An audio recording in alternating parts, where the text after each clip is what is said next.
Karakter kuat dari kami yaitu gaya-gaya asimetrisnya.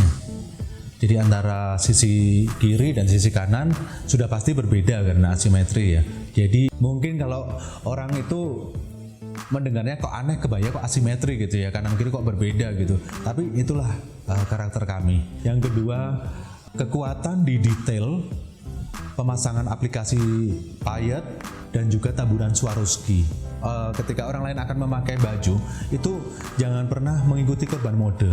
Jadi kalau misalnya ada si A dengan karakter postur tubuh seperti ini yang kemudian menginginkan model seperti ada di majalah atau di Google gitu kan, terkadang kan itu belum tentu masuk untuk bodinya si A tersebut, Mbak. Nah, kalau buat saya tipsnya sih, daripada kita ikutan korban mode, lebih baik kita membuat tetapi untuk karakter kita sendiri, kenyamanan untuk diri kita sendiri, dan juga untuk bajunya itu udah fit betul-betul di badan kita, dan modelnya itu model yang sesuai dengan karakter badan kita, proporsi tubuh kita. Fokusnya sejauh ini 70% untuk branding ya, fashion show, terus menggandeng beberapa teman-teman dari selebriti dan lain sebagainya itu untuk di branding dulu. 30% kita spend time-nya untuk marketing, untuk penjualan. Penjualan kalau di Indonesia itu udah sampai Medan, Bali, Makassar, Bandung, Jakarta, Malang, Surabaya. Tapi kalau untuk yang di luar negeri itu sudah sampai di Paris, Prancis, dan juga di Amerika.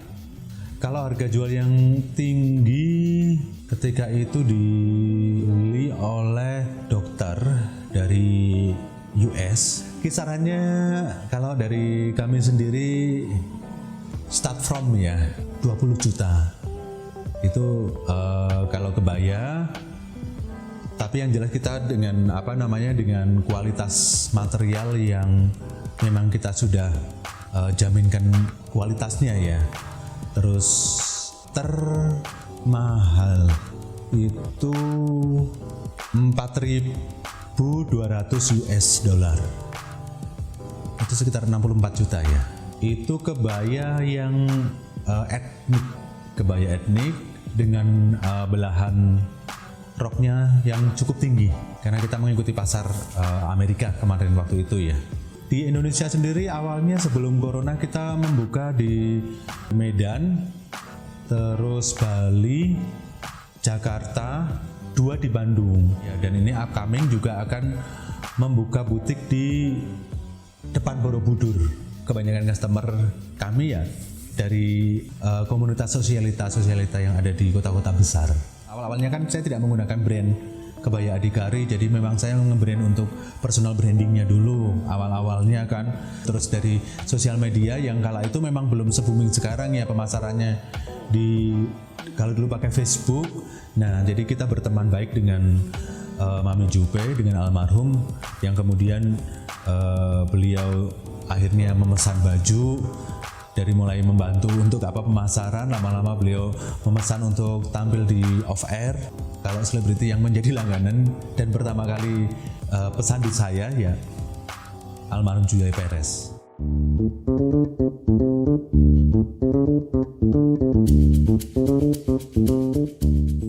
Jadi di awal tahun 2022 kemarin, kebaya Adhikari pelan-pelan berhasil mengembangkan diri menjadi sebuah korporasi dengan beberapa sektor usaha yang diharapkan dapat mendukung progres kebaya Adhikari secara masif. Beberapa program yang sudah kami susun dan ongoing diantaranya adalah itu Spektasio di Borobudur bekerjasama dengan Badan Otorita Borobudur dan Taman Wisata Candi. Annual event Kebaya di Borobudur bekerjasama dengan Badan Otorita Borobudur dan Taman Wisata Candi. Program pengembangan Galeri Kebaya Adhikari dan Busana Nusantara di Borobudur eksklusif untuk Borobudur International Wedding Destination. Kemudian Sociopreneurship dan juga Edupreneurship.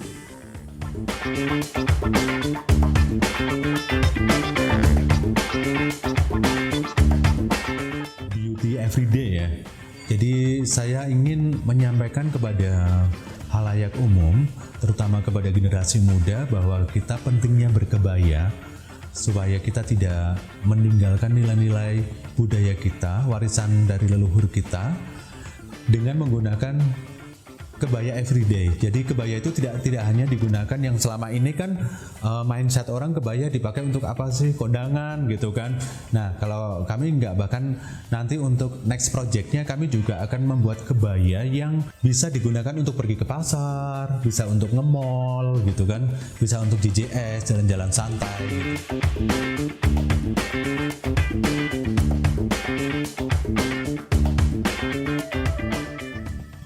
Untuk fashion show standarnya itu 8-10 koleksi yang akan kita tampilkan. Namun kalau untuk show dari kami sendiri, kalau show kan ada yang dari panitia, jadi kita ikut panitia itu kurang lebihnya 8-10, tapi kalau kita yang membuat sendiri biasanya kita sekitar 30-50 baju. Tema yang paling menguras energi itu tema 2 diantaranya aja, itu yang tema tentang candi Dieng, karena itu kan berkaitan dengan candi Hindu. Jadi saya harus mengulik sekali di situ karakter candi itu yang seperti apa. Itu observasinya banyak sekali. Yang kedua, tema yang Lamot Surlasyana Apari yang kita bawa ke Paris itu kan itu lintas culture ya, itu ya lintas budaya, sehingga saya harus antara budaya Indonesia tapi yang bisa diterima di halayak Eropa. Nah di situ harus berpikir ekstra keras. Jadi ya sangat menguras energi sekali. Nah di situ itulah yang membuat desain tersebut di hati saya menjadi mahal sekali ya, karena pembuatannya itu menggunakan banyak ada filosofinya. Dalam sebuah fashion show itu ada itu di backgroundnya Malang Fashion Week, itu saya mengangkat tema Bhinneka Warna. Jadi memang saya mendorong untuk toleransi. Jadi di situ sebenarnya itu curahan hati aja. Saya tuh pengen damai, curahan hati aja bahwa Indonesia itu terdiri dari beberapa suku, terdiri dari beberapa budaya. Nah di situ saya campurkan jadi satu, yang dari kerahnya Shanghai, rumbainya dari di bahu ada rumbai Papua, kemudian pinggangnya itu menggunakan kutu baru dari Jawa ya, yang bawahannya roknya menggunakan rok dari Flores. Itu sebenarnya gabungan dari pesan yang saya sampaikan bahwa indahnya sebuah kebersamaan dan indahnya sebuah keragaman, itu aja.